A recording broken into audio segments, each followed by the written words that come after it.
Des claps. Bonjour à toutes et à tous. Je vous retrouve aujourd'hui en compagnie de Anouk Perry. C'est moi. Je suis très contente de t'avoir sur ma chaîne, ça fait longtemps que je te connais. Tu m'avais découverte au tout début de ma chaîne YouTube. T'avais fait mon portrait. Ça fait bien 2 ans. Ouais, mais c'était super. T'étais venue à un événement avec Passage du Désir, je crois, aussi. Enfin bon, tu parles déjà de sexe sur internet depuis un moment. Et là, t'as récidivé. Mais un bon coup et c'est super, enfin moi je guette tous les trucs comme ça qui se passent sur internet et ça me fait trop plaisir quand il y a des trucs sex positifs, qui sont informatifs, éducatifs et tout en étant fun, décomplexé, c'est trop bien quoi, c'est ce que je veux voir se développer sur ma chaîne. Donc voilà, t'as fait un podcast du coup.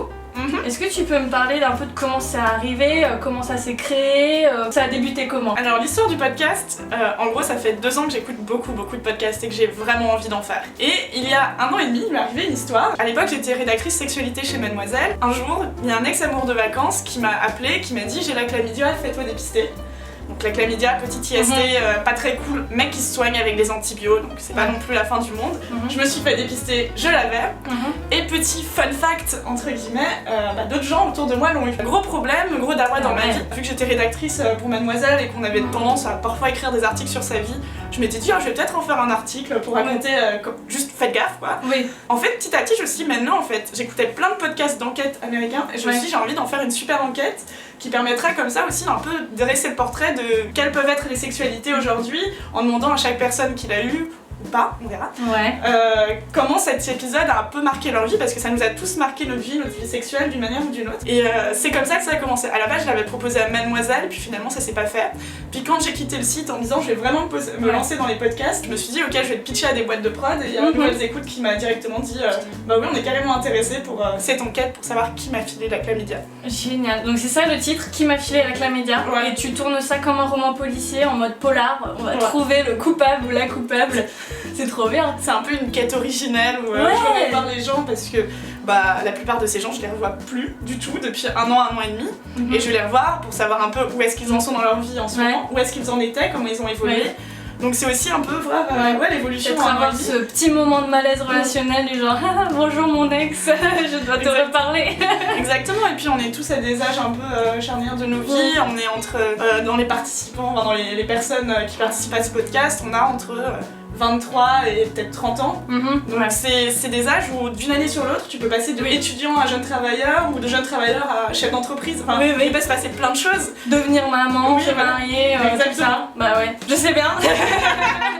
Félicitations. Merci.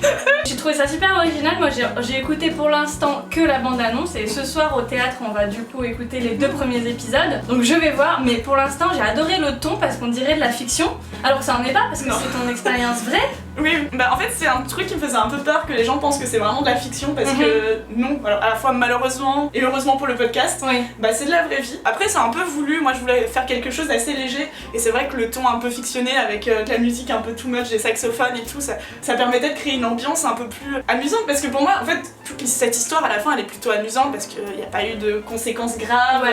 Alors une question a commencé à me tourmenter. Qui m'a filé la chlamydia ? J'ai interrogé ses amants et amantes de l'époque pour découvrir le fin mot de l'histoire. Nous avons tous et toutes de bonnes excuses, mais un même secret nous lie.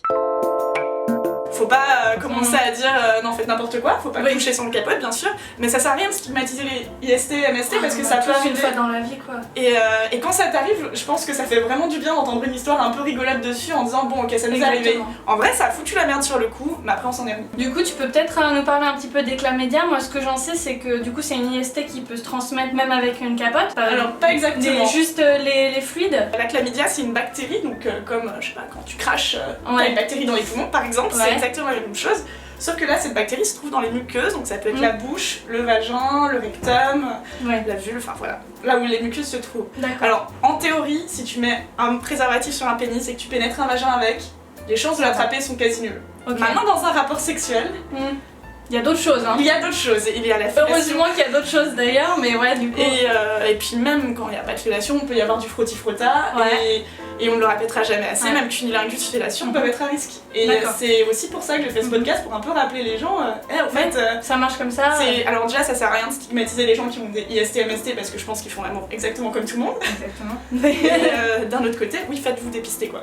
Parce que ça peut arriver à tout le monde, quoi. Moi j'ai remarqué quand j'ai fait mes dépistages, à chaque fois ils me proposaient justement de faire un check-in complet, de checker gonorrhée, gonocoque, syphilis, chlamydia. Si on fait un check-in complet, c'est pas mal. Oui, c'est toujours bien parce que en plus la chlamydia est asymptomatique dans beaucoup de cas. Oui. Alors je vais pas dire de bêtises, donc je vais pas en dire tout court, mais il me semble que c'est une majorité de cas chez les hommes et la moitié des cas chez les femmes.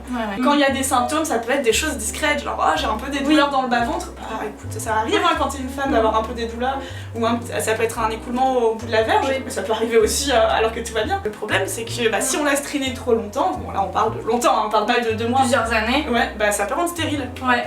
Et là, on en a parlé.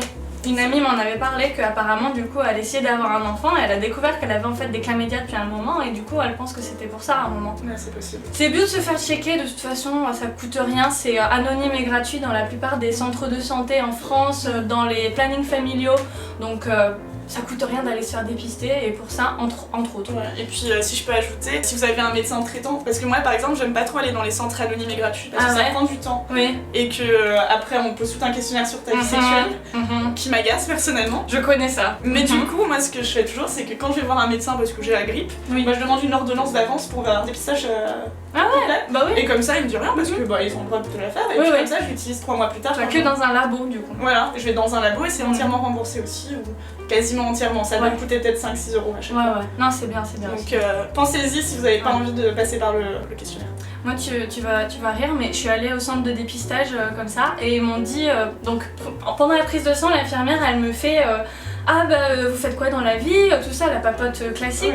Ah bah j'ai une chaîne YouTube sur la sexualité et tout. Elle m'a fait on va peut-être checker la syphilis du coup. Genre, pourquoi j'ai checké il y a 3 mois déjà? Parce que j'étais une youtubeuse qui parlait de sexualité, des sextoys et tout, elle s'est dit ah bah il y a plus de risques, c'est une personne plus à risque.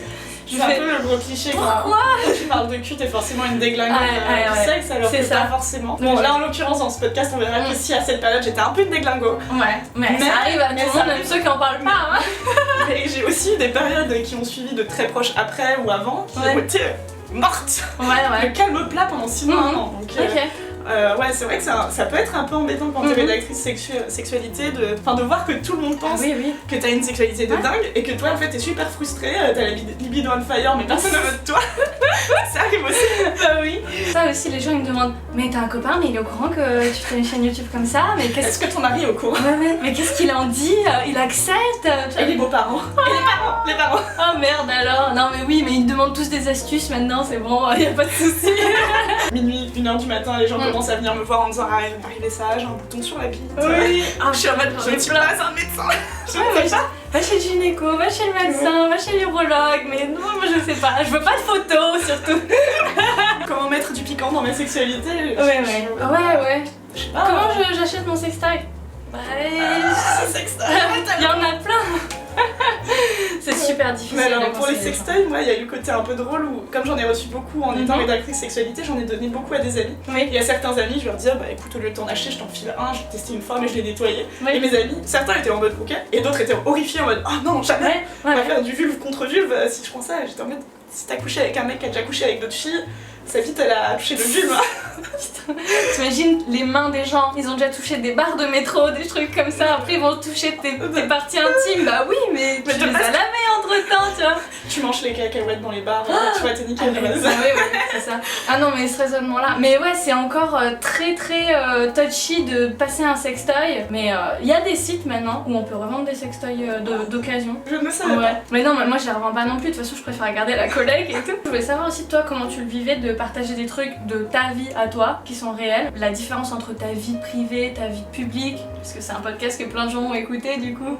Moi aussi c'est un peu mon cas sur ma chaîne, des fois je parle d'expériences qui sont complètement perso. Il y a un côté où je choisis ce que je raconte, tu vois. Ouais. À chaque fois que je décide de raconter quelque chose, et là en plus c'est un podcast que j'ai entièrement écrit de A à Z, Ouais. je choisis les informations que je divulgue. Ouais. Imaginons n'importe quoi, imaginons que, je sais pas, j'ai fait du shibari avec quelqu'un et que j'ai pas envie de le raconter, je vais juste dire j'ai couché avec cette personne. Oui. Moi ça me gêne pas de dire que j'ai couché avec cette personne, Ouais. peut-être que ça me gêne plus de raconter que j'ai tel ou tel délire au lit. Donc il y a ça.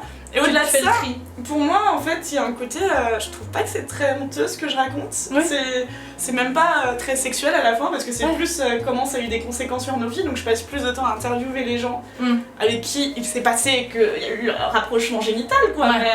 Mais bon, c'est pas grave, tu vois, j'en ai eu avec plein de gens et j'en ai pas honte. Et je pense que ça participe au fait d'un peu déculpabiliser le monde, de se dire bah moi j'ose le raconter donc vous inquiétez pas, vous pouvez le raconter en soirée. Je dis pas de le raconter sur YouTube ou sur internet, c'est un gros pas de faire ça. Et puis au-delà de ça, je pense que avant Mademoiselle, je ne l'aurais pas fait parce que j'avais très peur des conséquences de raconter sa vie sur internet, j'avais peur de me prendre plein de choses dans la gueule. Et ce dont je me suis rendu compte, c'est qu'il y a quand même vachement plus de gens sympas que de gens méchants. Et que quand tu te prends des gens méchants dans la gueule, enfin des trolls, t'as dû connaître ça, je pense que t'as bien connu ça, bah t'as toujours quand même une masse mais énorme de gens qui vont venir te relever et te dire mais non, continue en fait. Qui vont attaquer les haters. Exactement. Et te défendre. il y a plein de gens aussi qui font partie un peu de la masse silencieuse, tu vois, qui vont jamais réagir en ligne, mais faut y penser en fait, tous ces gens qui ont fait du bien.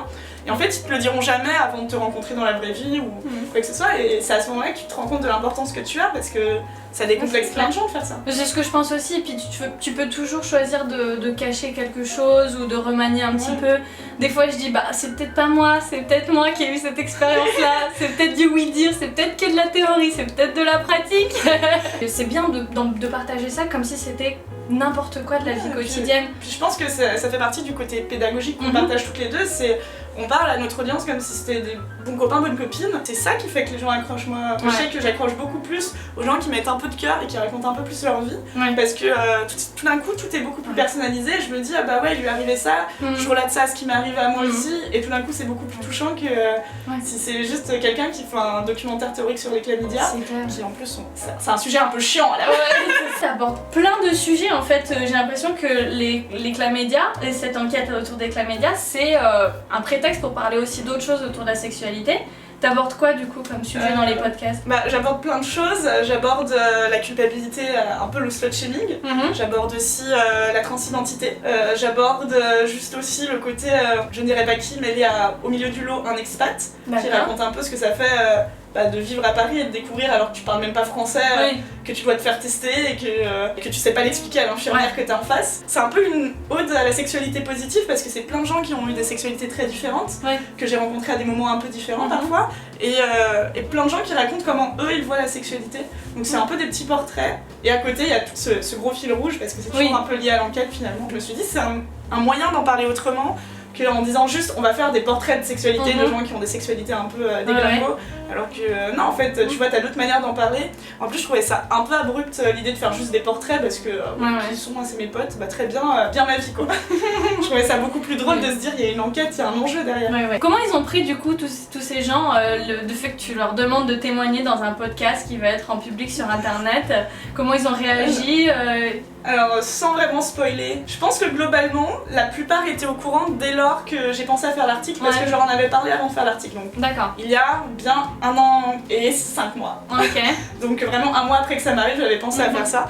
Puis après, j'ai abandonné l'idée. Puis, peut-être il y a 1 an, j'aurais dit en fait, j'aimerais bien en faire un podcast. Là, je suis allée voir directement chaque personne. Il y en a une des personnes qui m'a dit là, je suis en instance de rupture donc non.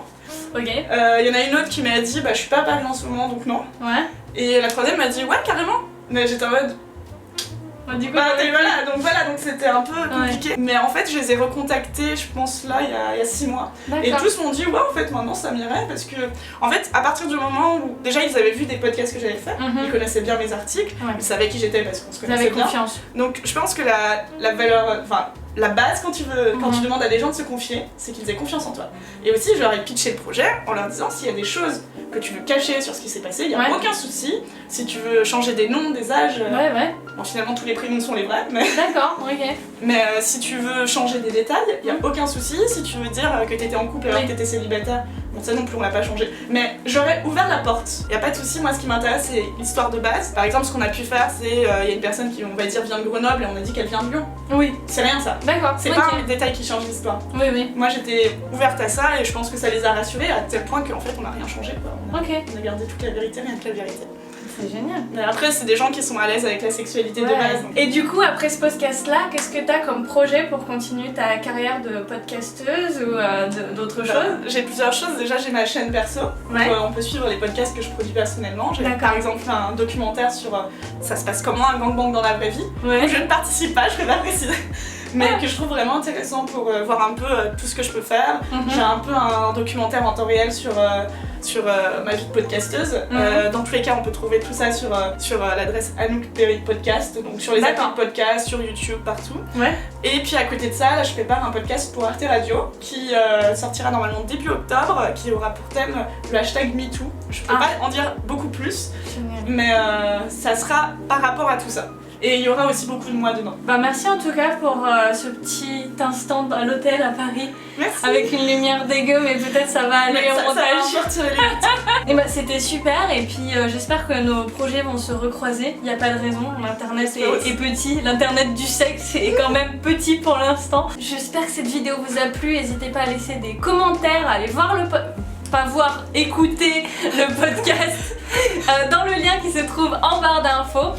Et puis on se retrouve très bientôt pour de nouvelles vidéos. Et d'ici là, comme d'habitude, faites-vous plaisir. Mouah.